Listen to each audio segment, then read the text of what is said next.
Susie, Rob. what came first, the chicken or the egg? Well, I mean, I suppose in evolutionary wait, is this supposed to be a joke? I suppose in evolutionary terms, it would be the egg, because amniotes and that they have eggs, Yeah. don't they? Chicken's way later, presumably. No? No, Or was it a joke? there was not a joke. No, I was just making the point about chicken or egg because, of course, all right, never mind. It made sense in my head. I may have to scrap all this. My No, thought, no, my don't thought, scrap it. I think it's fine because it does relate to today's paper. yeah, I mean, general confusion about naming and things. yeah. Just That's widespread confusion. that's what I'm going for.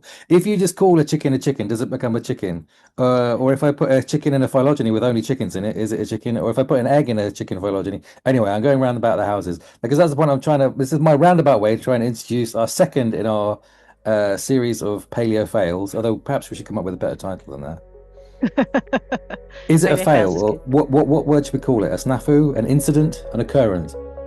It's a paleo occurrence for sure.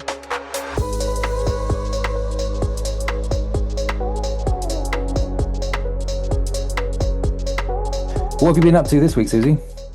Um, do you know what I did this morning? I was on Heart Breakfast with Jamie Theakston and Amanda Holden. What?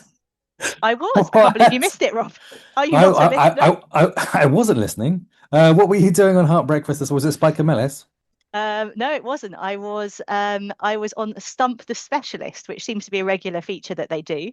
The Hmm. format you can imagine is fairly straightforward. They have a number of people who write in questions to try and stump the specialist, and I was this week's specialist. So I had a series of dinosaur questions, um, in which I had to try not to be stumped. I was, in fact, stumped by one, the timeless. Why did T-Rex have short arms? Nobody knows. So I It's didn't know that one. Um, okay. Possibly the most embarrassing thing though was for Jamie Theakston himself, because he it became clear that he didn't know anything at all about extinct animals. Yes, but No, maybe you don't tune into Jamie Theakston and Amanda Holden for your paleo content. You tune into Fossil Files for your paleo content, so I might there you forgive go. them. There you I go. mean, in terms of being stumped, I do get nervous when I go and do a school talk because it just takes one very mouthy 9-year-old who knows a lot about dinosaurs who can quickly overcome me because I don't know how to spell, I don't know, Ankylosaurus or what there's certain 9-year-olds that know everything about dinosaurs and they could There easily are outpace me. But I mean, absolutely, and will I will mean, will they outpace you though? I mean, they could yeah, outpace me. no, they Yes. do. They asked me about dinosaurs, which I have never heard of. And Yes. it's really difficult because I'm like, I don't know what sort of dinosaur is that? I don't know. I've never heard of it. And they're like, "Meh, meh, meh, meh, meh, meh." They usually obscure theropods from the southern hemisphere, and I'm like, I've never heard of that. Or that the other one that you get is who would win in a fight between, and then you're like, Oh, oh God, that old chestnut. yeah. Anyway, So, who would win in a fight between a lizard and a chicken? Is I guess is where we're going to go. Is my pivot towards this week's content. But actually, before we do that, though, we should have a little fossil files update. So, just as a reminder to people, our format is that every week we might talk about a particular paper. Often it's a new one, but we're taking a little diversion with the fossil fails. We've done what 10, 11 episodes now, Susie. So I something think like now that. is the right time. We could ask our listeners out there if they have any suggestions. We're very happy to hear what if people have suggestions they want to send to us. You can find us on Blue Sky as the Fossil Files Pod, or on Instagram, Fossil Files Pod, and YouTube as the Fossil Files. Or you can find us on fossils.blibsyn.com, where you can just make suggestions on our website, or email us at fossilfiles.pod@gmail.com. So, I mean, we can. What sort of things are you hoping people suggest, Susie? Um, can people not suggest papers on hardcore genomics, um, papers with lots of stats in? Yes. But I mean, interesting animals. You could, I mean, if you want to stump us, we could do our own stump the specialist, Rob. And We haven't any you and plants. We we haven't any plants. I That's want a good. That's a good plant. one. Yeah, Yeah. that'd be fun. Or fungi even. That'd be really go hard. Give us a fossil fungi, of which there are about seven. Right, you can Um, talk about that. I don't know anything about fossil or living fungi. So yes. And I'm going to contradict you and say, yes, please send us genomics. I'm happy with that, but we'll see how that goes. Okay, let's move on to this particular one this week. So, Susie, you're going to tell me about How do I even pronounce it? Oculodentavis.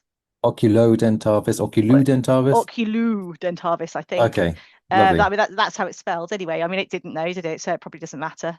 No. Um, yeah. So this is I'm taking us back to a fossil fail from 2020 here.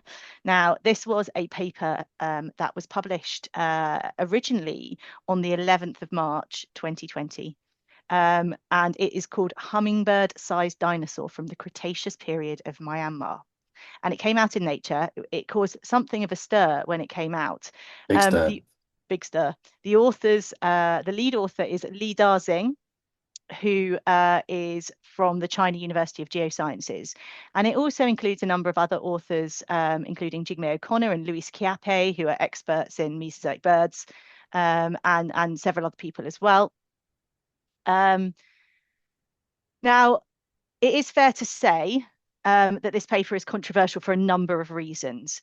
I think that it was controversial when it came out initially because it was publishing a fossil on amber it is preserved in amber from Myanmar, so Burmese amber. And in fact, the lead author, Li Daxing, has made a little bit of a name for himself for publishing on Burmese amber. And it is rather controversial. And as a consequence, has become a little bit controversial because of this. Now, amber from Myanmar is essentially it's controversial for two reasons. The first is that it is mined in an area. So Myanmar has been in a kind of ongoing civil war for many decades. I think it's one of the longest civil wars ever. And this is mined in I think it's in the north of Myanmar in these amber mines, and various factions have control in the civil war have controlled these mines at different times, and the proceeds of the sale and sometimes the illegal sale, so the smuggling of amber, is thought to have kind of funded these various factions in Myanmar's civil war. And the working conditions are extremely poor, lots of people die in them. And so it's been kind of characterized as blood amber. So it's exported. You can export amber legally from Myanmar. You have to have an export permit, but much of it is illegally smuggled into China. And presumably this is by these kind of these factions in this civil war. Yeah. So that's the first issue, is that it's been kind of characterized as blood amber. And so it is a bit sketchy. The second issue is that it's actually illegal to export fossils from Myanmar. But what happens with these fossils in amber? So the fossils are preserved in amber, and they've long known, and we've got lots of beautifully preserved insects. There's perfectly preserved feathers and small lizards and things like this that have been found in this amber. Lots of plants, and it's amazing, right? Because it preserves soft tissues that we don't normally see. They normally rot away in the fossil record, but in amber, it's encased. These things are encased in amber, and they're preserved very, very, very early, so they don't decay. And it gives us real interesting insights, particularly into things like insects and plants, the stuff that we don't normally get preserved. Yeah. Side note, is this the place to interject and disappoint people about Jurassic Park? Because that's probably where a lot of people have heard about fossil amber. Is Good this idea point. that was a central premise of Jurassic Park? We're going to find some blood-sucking insects preserved in amber, and then we can take out the DNA sequences of, I don't know, I mean, why weren't they interested in the DNA sequences in the mosquitoes? But anyway, they're taking out DNA sequences in the blood of dinosaurs, and they're reconstructing and engineering it. Now, sad news is that ain't going to happen. DNA does not survive for those millions and millions of years. So sorry, bad news, everybody. Jurassic Park ain't happening. But as we talked about in a de-extinction episode, are you going to get Pleistocene Park? Maybe. But sorry, I interjected that because I was thinking about the amber and how that might be where a lot of people have first heard of it. But the preservation is lovely. But you're not going to get DNA, but you might get some really nice impressions of skin, feathers, all sorts of lovely things like that. Yeah, absolutely. And actually, when they look at insects, the biting insects that are preserved in amber, because they do find biting insects that probably did Hmm. bite dinosaurs Hmm. in amber, preserved in amber, they're actually just the kind of chitinous exoskeleton. You don't get Hmm. blood preserved in their abdomen. All No. that has all decayed away. Um, yes, but these fossils, so beautiful fossils in the amber, but it is illegal to export them.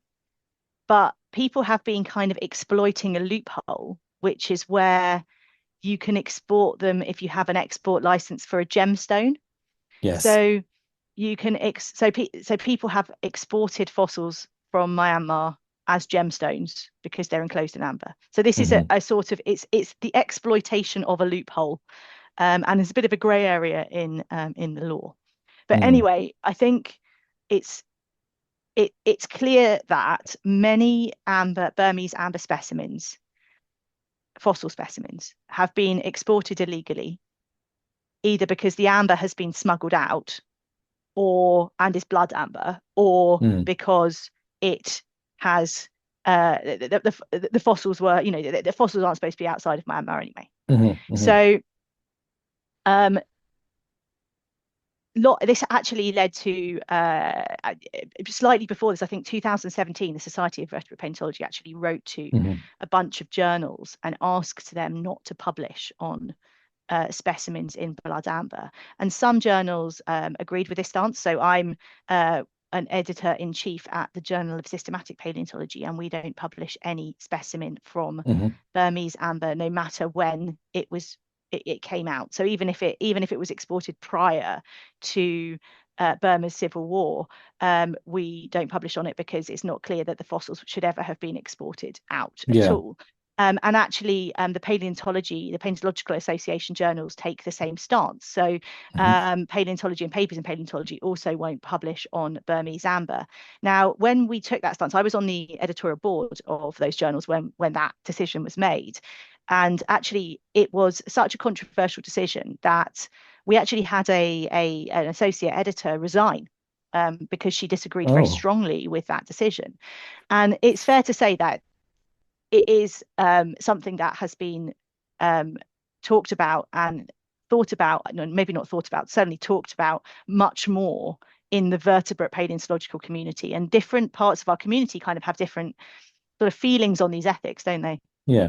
The expectations from vertebrates and plants and insects is the same. The paleontologists working in different fields have different expectations, different amounts of money involved, and different kinds of history of dealing with ethics and the traders and these sorts of things.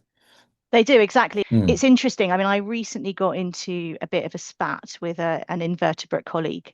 No, he's definitely a vertebrate. I mean, he's an invertebrate paleontologist. This He's is an ultimate slab. This guy has absolutely no backbone. exactly because he um, we wrote a paper about the fossil law in Morocco, reporting what the fossil laws are in Oh, Morocco, right. Yeah.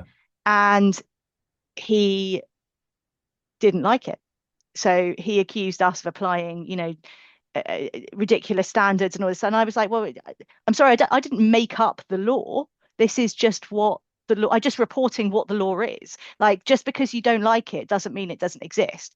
And Hmm. this is the case with the Burmese amber stuff. Like, just because it means, yes, sure. My opinion is, for particularly the paleobotanists and the invertebrate paleontologists, they really don't agree with this sort of ban on Burmese amber. Or Hmm. many of them don't. I'm not going to talk about all of them, but Hmm.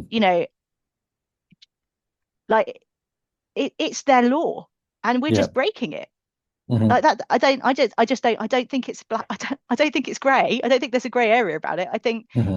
like we should respect the laws of other countries Yeah. and So then I want to try get and back to the specifics of this particular case, but I mean, okay. I think there's a really interesting article that I would point people towards by Emma Dunne and colleagues, Ethics, Law, Politics, and Paleontological Research, the case of Myanmar Amber. So in that, she and her colleagues go into a really interesting deep dive into the effects of it in parachute science and the money and the politics and the law.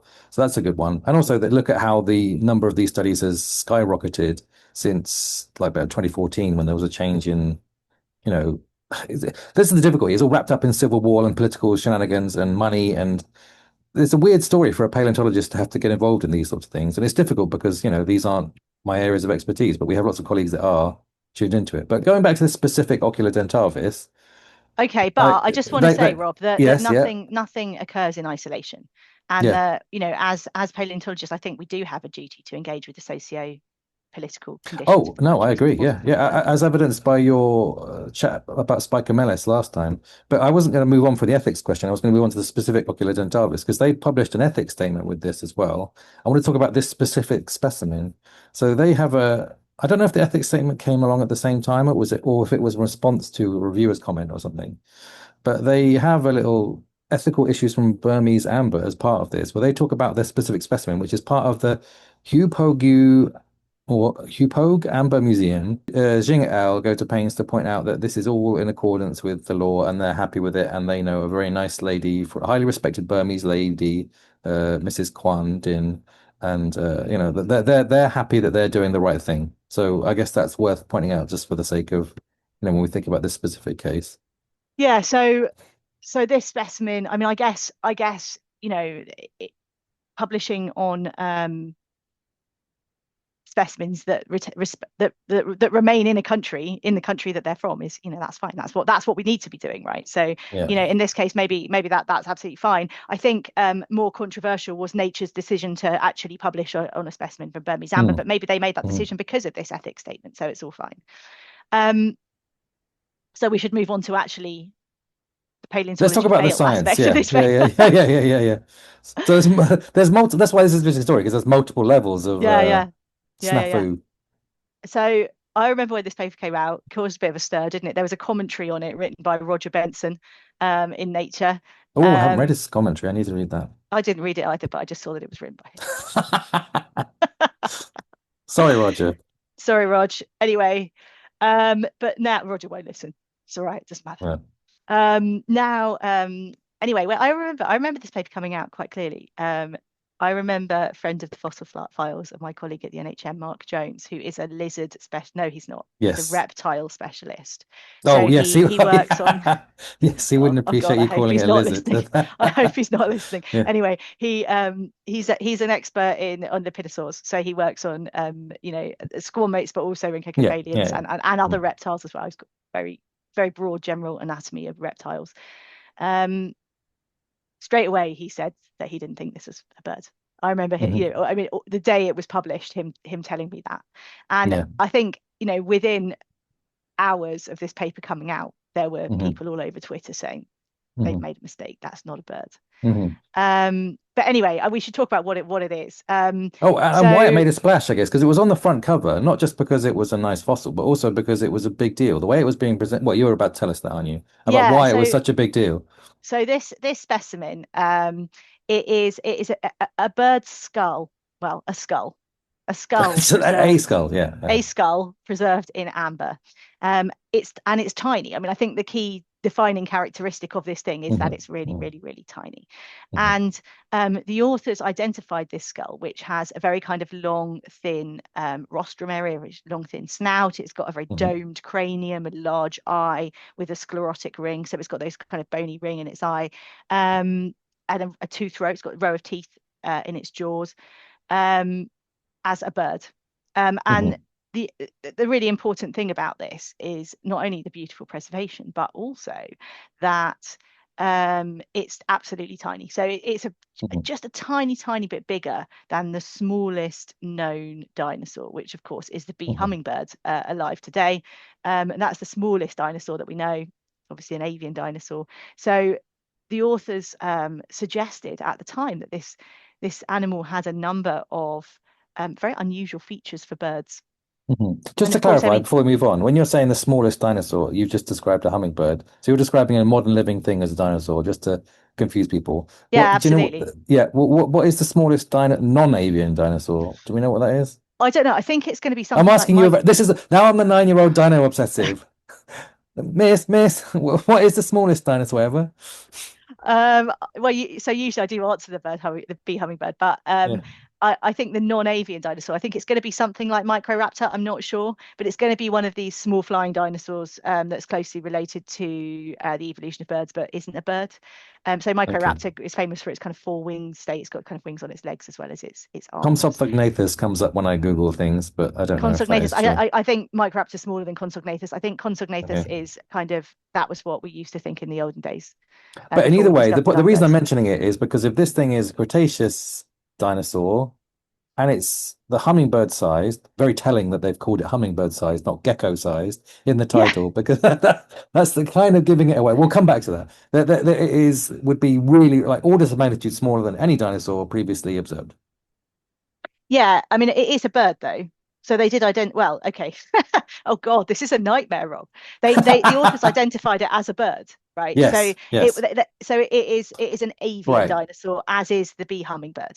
So But I when think does that's a an important. dinosaur become a bird? When's the Well, cutoff? exactly. Well, there, and is there I mean, it's a clay-based definition, isn't it? And it is uh just a terminology thing. But they identify this taxon as something that was more closely related to crown birds than it was to other non-avian dinosaurs, right? Yes, but So they found at the it close time, to, but they found it close to Archaeopteryx, right? Or am I getting ahead of us there? um, where is the bloody thing?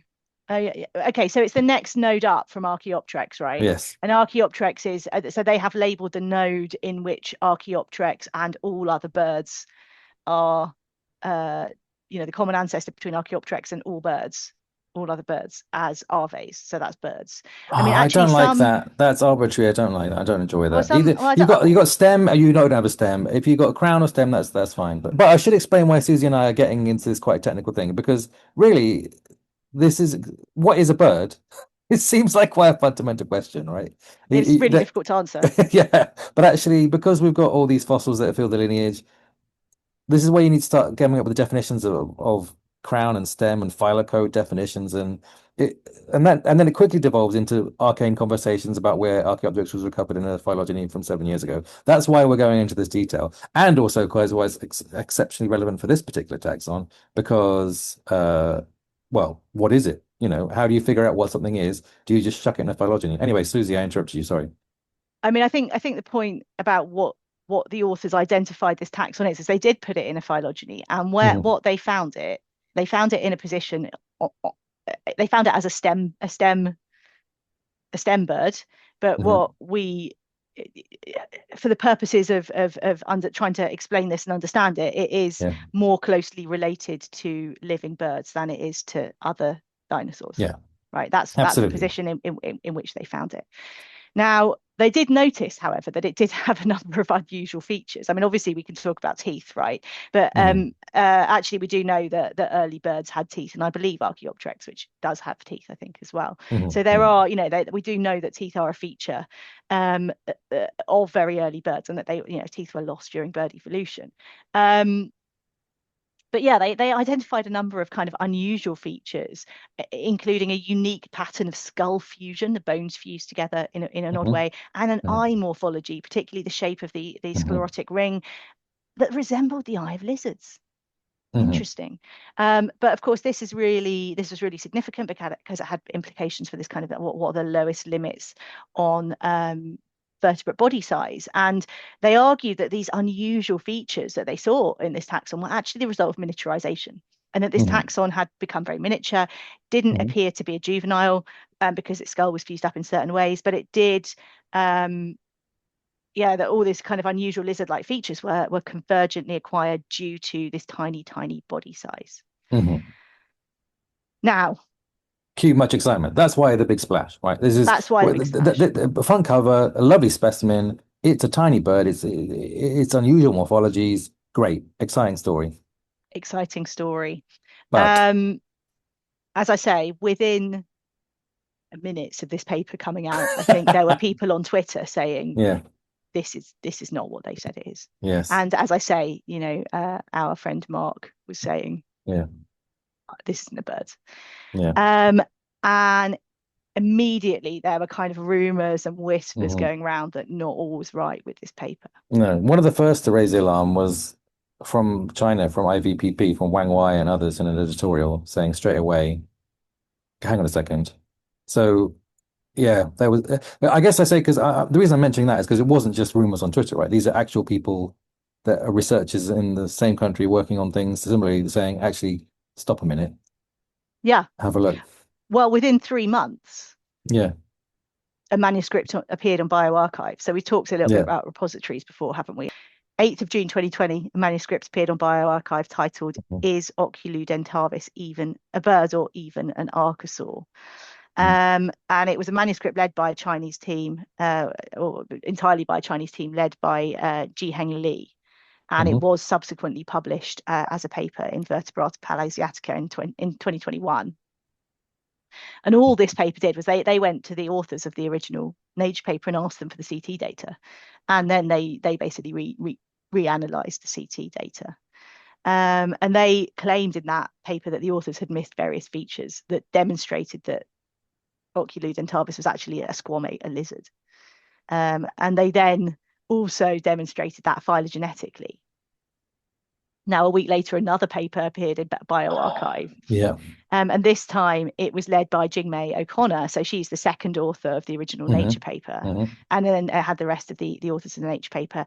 And in that, Jingmei claimed that Li et al., the other Chinese team, they'd actually basically fixed the phylogeny. I mean, she didn't accuse them of that, Ooh. but she said, essentially they only find it as a squamate because they hadn't put any birds in their phylogeny. So of course you can't make something come out as a bird if you haven't put any birds in your phylogeny. But Um, isn't that an accusation exactly? Okay, I wasn't aware of that paper, but isn't that accusation immediately undermined by the fact that that's exactly what they did in the first one? If you only put if you do a phylogeny of just birds, you can only find it as a bird. If you do a phylogeny of just lizards, you're only going to find it as a lizard. yes, yes, Right. Rob.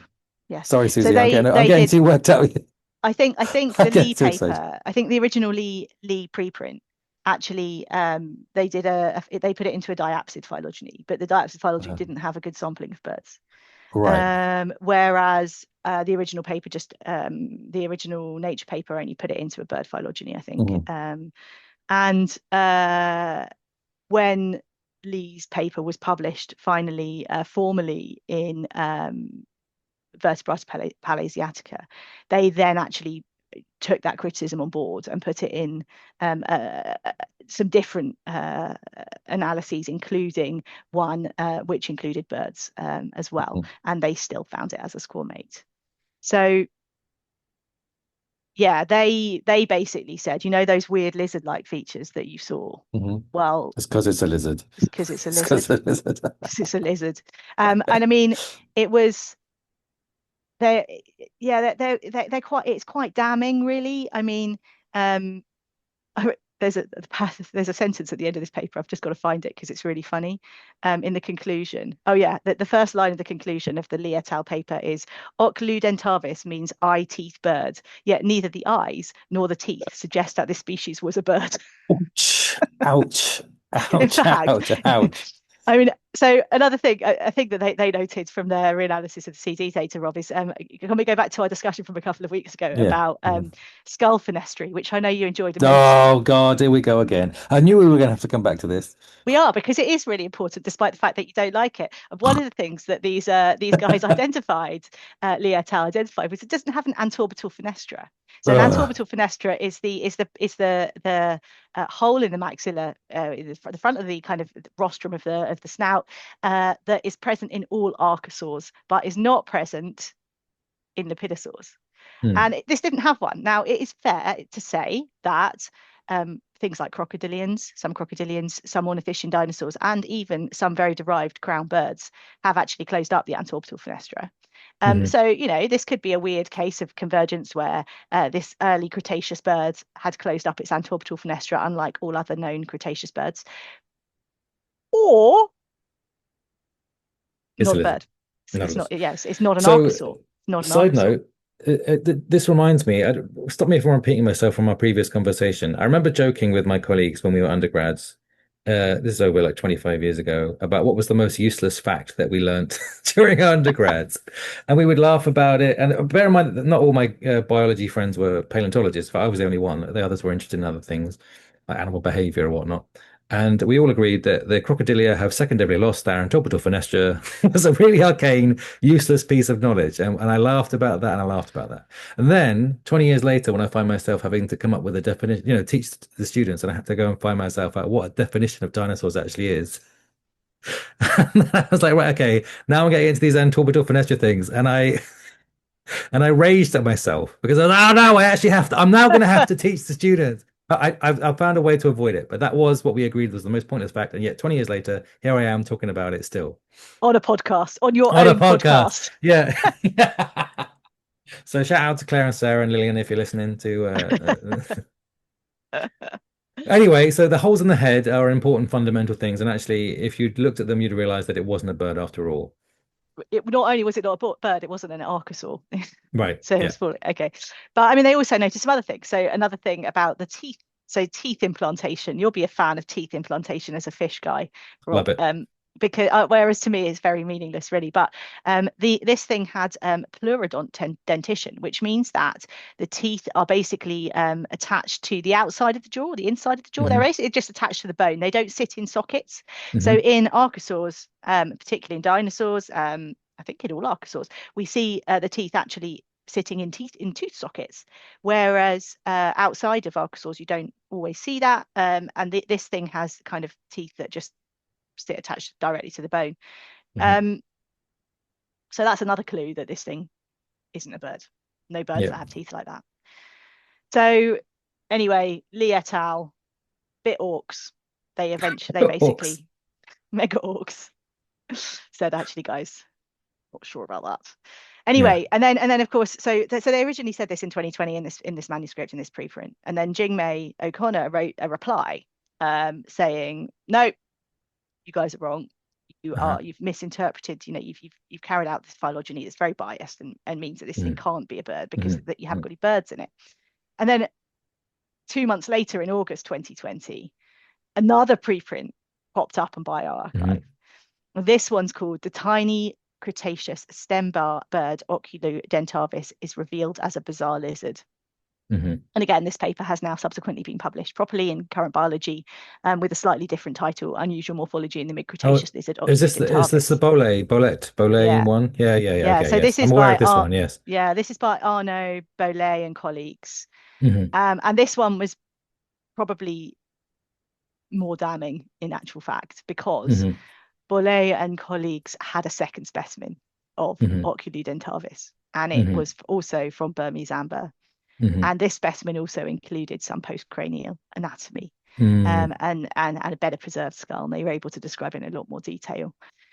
And they scored their new specimen and the holotype into several different phylogenetic data sets and demonstrated kind of without doubt that Oculodentavis was indeed a lizard.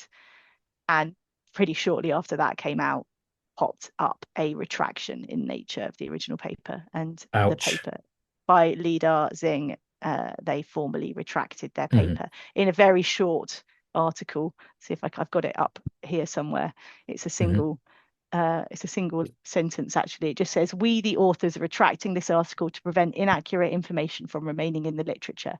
Although the description of Oculodentavis kuangare remains accurate, a new unpublished specimen casts doubts upon our hypothesis regarding the phylogenetic position of the specimen."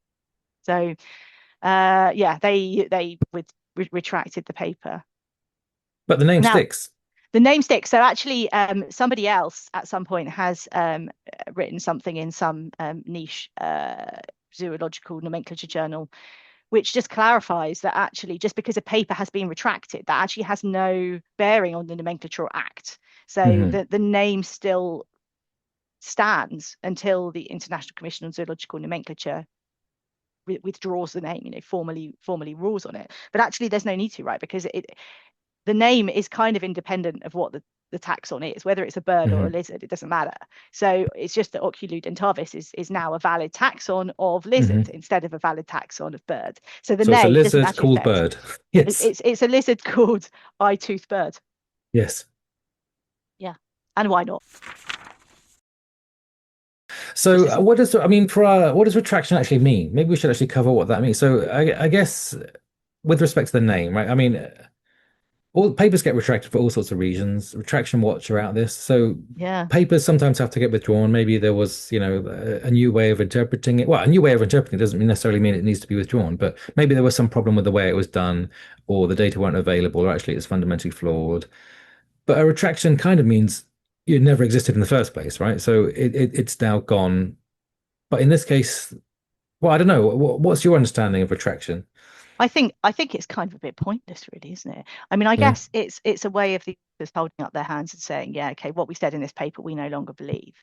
Hmm. But fundamentally, it's not like the paper doesn't exist. So, I mean, I was still able to go onto Nature and download the Yeah. Oculodentavis paper. It's not, Hmm. it is out there in the literature. It has a stamp across it which says Hmm. retracted paper. So you know when Hmm. you're able to, when you're reading it, that the authors no longer stand by the data that was in that paper. Hmm. I don't know. It doesn't mean anything else, does it? Because I mean, you can still access it. It's Yeah. weird. I don't really know whether it has a meaning. It's almost a symbolic thing, isn't it? Well, I think sometimes I've tried to find a retracted paper and it's actually gone. I mean, this Nature one is still there, but other retracted papers are actually just deleted, and might have to go and find some archive. Maybe I'm wrong, Hmm.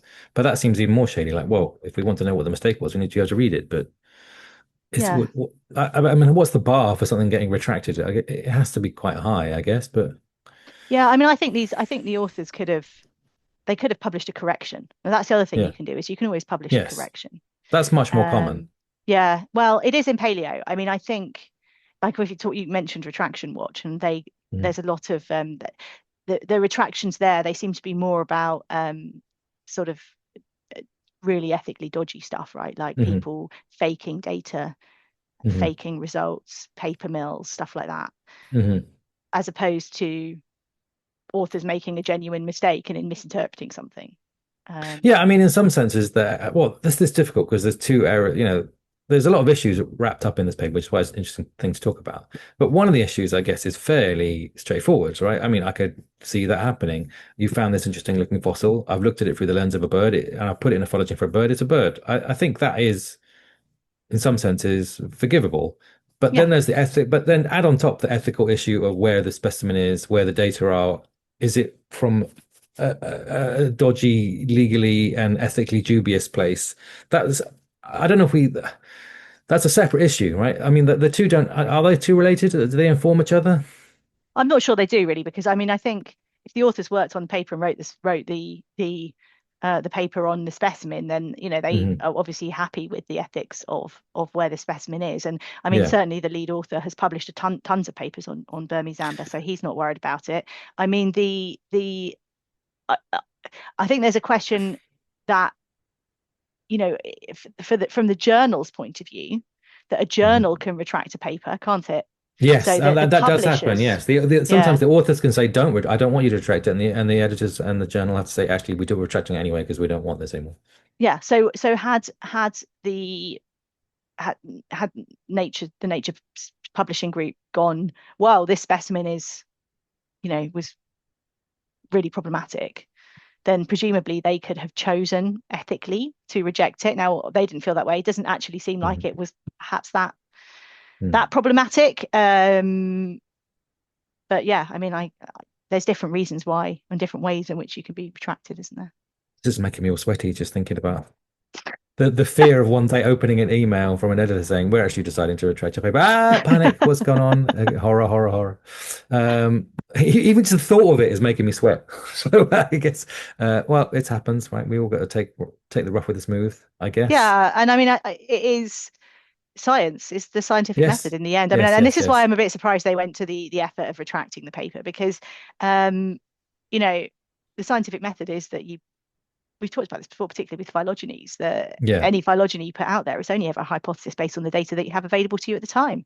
And the authors that this was the data that they had available to them, and Hmm. they made that, and then somebody else has come along and said, well, I'm reinterpreting your data and putting it in a different phylogeny and finding it somewhere else. And that, I mean, that's how science works. That's actually how it Hmm. works, right? That's how we Indeed, make indeed. leaps forwards. So I'm not sure the retraction was totally necessary, but But that does also have this dodgy situation of how the specimen came to be where it is, and we don't actually know if it's in China or Myanmar or how it was acquired, which is a different question that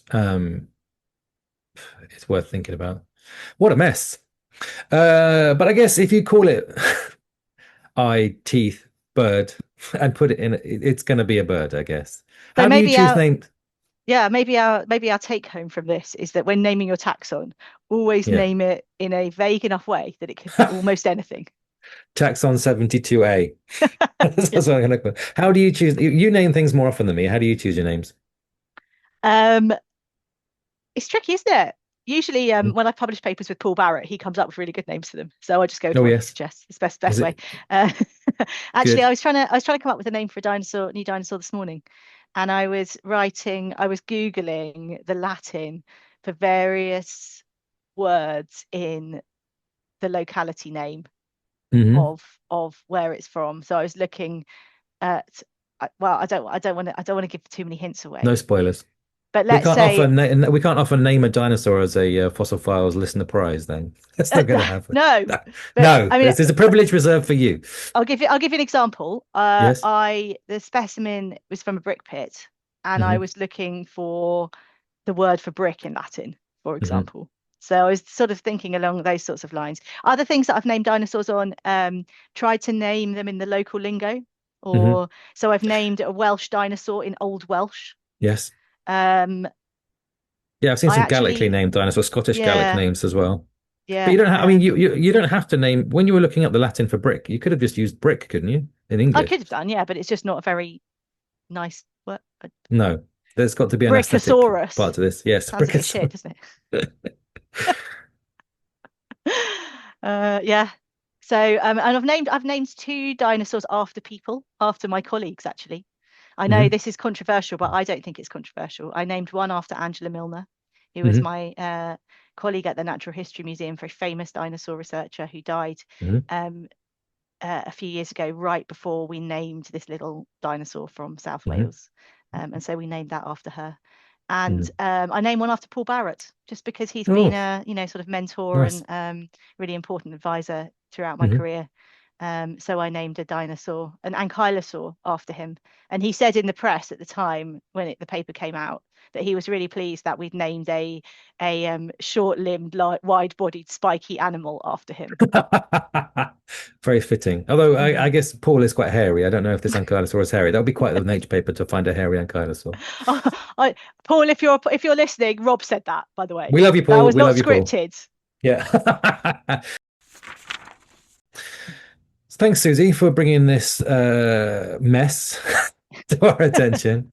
What do you think the take-home messages are then? It's a tricky one, isn't it? I mean, I think the point that you made earlier about making sure that you've got adequate representation of all the things in your phylogenies that this might need to be, and Hmm. Hmm. adequate collaboration across Hmm. all of the different experts is really important. Yeah. I think it's That's not an difficult. easy thing to do, though. I agree with you, but that's not It easy, right? is. It Yeah. is. It is very hard, especially if you think you've got a thing. Why would you Yeah. need a lizard person on your paper? I don't Yeah. often consult lizard papers about my dinosaurs just to check they're not lizards. Yeah. So And where do you draw the it's line? Okay, so you've got this thing that you don't know if it's a lizard or a bird. I'm going to get lizard people. I'm going to get bird people. But what if it's a fish. fish? Yeah. Am I going to have to bring in some fish people too? Well, of By the way, course, that's the everything. default. Yeah. That's the Yeah. default, of course. If you've got something weird, you don't know what it is. It's probably a fish. Yeah. That's the answer, right? So invite me on all your papers. There we go. That's the take home message. You want Rob someone needs that more papers, guys. yeah. Invite me on as I'll give you a fish credibility, which I already know. As I couldn't even finish that without realizing that's absolutely not true. No credibility comes from me whatsoever. So there's your take home message. I am not credible. Amazing. And Oculodentavis, if you just call it a bird, is it a bird? Short answer, no. Yeah. Thanks, Susie. See you next time.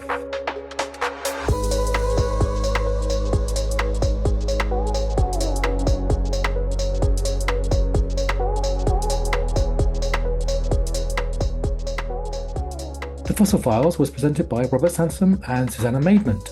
You can find more information, including links to the original papers that were discussed, at fossils.libsyn.com, and you can contact us at fossilfiles.pod@gmail.com.